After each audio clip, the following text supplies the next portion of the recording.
If you're someone like me who always has more videos to edit than time in the day, but every time you sit down to edit a video, you always end up getting distracted and are somehow burnt out by the end of the day, well, you clicked on the right video. Right now, I'm gonna be going over the top 5 tricks to increase your productivity for video editors. Let's go.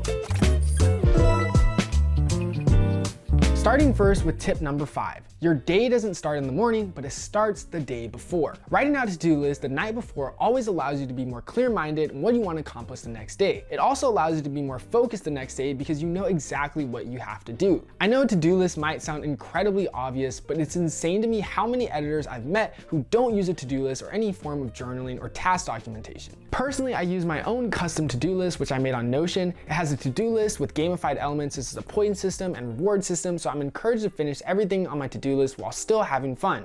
It also allows a couple more features, which we'll get into later in the video, but if you'd like to check it out, it's available at my website link right here in the description. We're always constantly updating to make sure that it's better as well. Before we go on to tip number 4, I want to give you another bonus tip as 4.5. This is video presets. Presets can be for anything video editing related. Let's say you constantly use the same title card intros or set of camera shake keyframes for transitions. These can be saved in presets and applied with just a click of a button, saving you hundreds of hours in the future. We actually have our own custom-made presets ranging from pre-designed cinematic title cards all the way to camera shake animation presets. We have CRT glitches, paint overlay effects, 3D object animation presets, and much more. If you'd like to check these presets out, they're available by clicking right here on the video. They're also available on an exclusive Black Friday sale deal where you can buy 2 packs and get another pack entirely for free. Everything, of course, is linked below in the description. It's really a great investment for your workflow, save yourself some time, and also make some fire visual effects in the process. 11%.net, appreciate you guys. Moving on to tip number 4, the Pomodoro method. The Pomodoro method has become increasingly more popular over the years, especially in like the study/scholarly community. However, it's also really effective for any type of work. Basically, this is a method of breaking down your work into segments of 20-minute work periods and 5-minute breaks. There are also Pomodoro timers on YouTube available for free, but we also have a Pomodoro timer built into our Notion template as well. So if you want to check it out, it's in the link in the description. Also, combined with the Pomodoro timer, make sure that you have absolutely no distractions. For me, I turn my phone on silent, turn it upside down, and throw it on my bed across the other side of the room. If that's not enough for you, put it in another room on silent, and if that's still not enough for you, just put it in a lockbox and throw it into the ocean on the other side of the continent.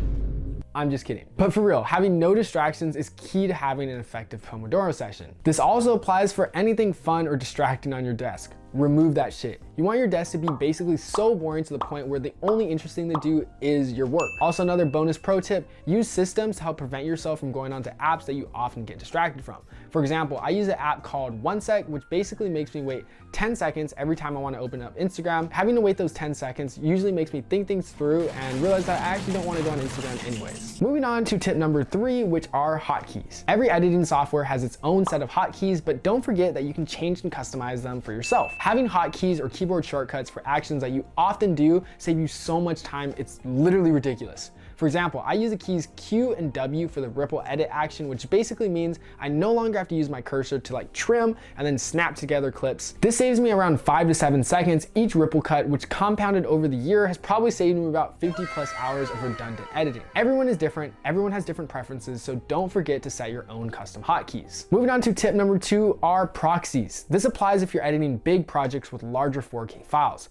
Proxies are basically smaller, low-res files of large files that you edit and then switch over to the real files once you export. Not all the time will you need to use them, but on a big, heavy load project, especially if you don't have a super spec'd out computer, proxies can become really handy, allowing you to edit a lot faster render time, not taking up all your RAM to load all these files each time. Lastly, moving on to tip number 1, changing your locations. This tip has by far been one of the most useful to me and one that I also constantly have to keep reminding myself to do. A recent study by Connect Solutions showed that employees in an office setting were 77% more productive when they switched or changed their work environment. For me, if I'm editing a project, every 2 to 3 hours, I will try to either move to a different room or go to an entire different location altogether, like a nearby boba shop. I actually really like to go to this boba shop called 7 Leaves Tea, which is right by my house. There's always other students there and they're always locked in and they have Wi-Fi and outlets, and it's just an overall great work environment. The idea of this is to help break your brain from unproductive habits linked to certain locations. For example, if you often get distracted at your desk,